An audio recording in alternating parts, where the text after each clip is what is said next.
Dans un village reculé entouré de forêts denses et de marais brumeux, vivait une jeune femme nommée Sika. Belle et courageuse, elle était destinée à un avenir hors du commun.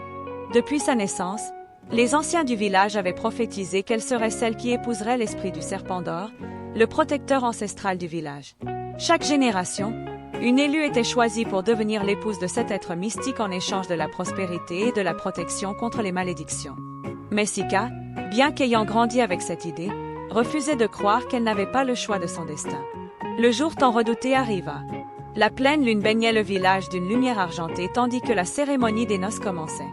Sika, vêtue d'un tissu doré scintillant, fut conduite au grand temple enfoui sous les racines d'un arbre centenaire. Le silence régnait, uniquement troublé par le souffle du vent dans les feuilles. Elle se tint devant l'autel, où une statue en or massif d'un serpent majestueux reposait. Les prêtres psalmodiaient des incantations anciennes, et soudain, une ombre ondulante se dessina sur le sol. Un frisson parcourut l'assemblée lorsqu'un être à l'aura envoûtante apparut. Un homme à la beauté surnaturelle, aux yeux fendus comme ceux d'un reptile et à la peau parsemée d'écailles scintillantes. L'inconnu s'agenouilla devant Sika, puis tendit la main. « Suis-moi, et je te dévoilerai les mystères de ce monde. » Malgré la peur qui nouait son ventre, elle posa sa main dans la sienne. Le sol s'ouvrit sous eux, et ils furent engloutis par un vortex doré.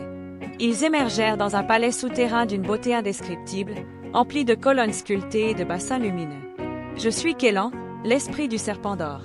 Désormais, tu es mienne. » Sika comprit alors que son destin n'était pas simplement d'être une épouse, mais d'être la clé d'un ancien sortilège.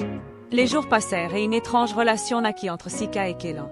D'abord prisonnière, elle finit par voir au-delà de son apparence mystique et découvrit la douleur qu'il portait. Il était maudit depuis des siècles, enfermé entre deux mondes. Elle se rendit compte que son amour pouvait le libérer, mais à quel prix? Une nuit, Sika trouva un ancien grimoire lui révélant le seul moyen de briser la malédiction.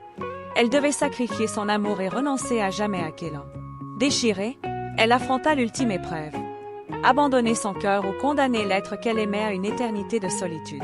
Le jour du rituel, le ciel s'assombrit et le vent hurla à travers les pierres du temple.